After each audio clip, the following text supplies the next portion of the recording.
प्रेमिका और पत्नी में क्या अंतर है? प्रेमिका और पत्नी में जमीन और आसमान का फर्क होता है। प्रेमिका एक मर्द की मनपसंद औरत होती है और पत्नी वो होती है जिसके संग कर्म जुड़े होते हैं।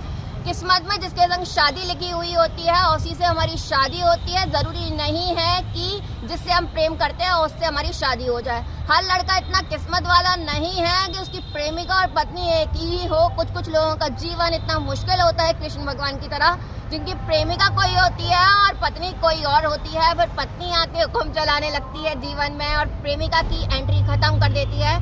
पर ऐसा नहीं होगा। जो हृदय है, हृदय में निवास हमेशा प्रेमिका का होता है और पत्नी का निवास घर में होता है।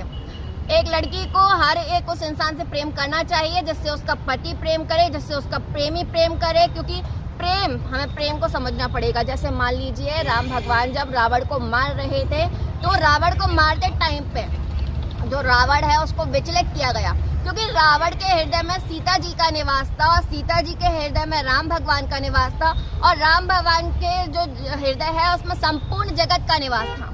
तो हमें यह समझना पड़ेगा, अगर राम भगवान उस टाइम पर जब रावण के हृदय में सीता जी थी, अगर उनको मार देते तो पूरी संपूर्ण जगत का विनाश हो जाता। इसीलिए उसको विचलित किया गया, यानी कि हृदय में निवास होता है। हमें यह समझना पड़ेगा कि हमें उस हर एक इंसान से प्रेम करना चाहिए जिससे कि हमारा प्रेमी प्रेम करे, पति प्रेम करे। क्योंकि हमें रामचरितमानस से भी समझना पड़ेगा, एक स्त्री अपने सौतन के बच्चे को भी अपने स्वयं के बच्चे से ज्यादा प्रेम करती है। यहाँ पे लड़कियां मार रही हैं, पीट रही हैं, लड़ाई झगड़े कर रही हैं, इसका कोई अर्थ नहीं है। सबको प्रेम से रहना चाहिए। राधे राधे।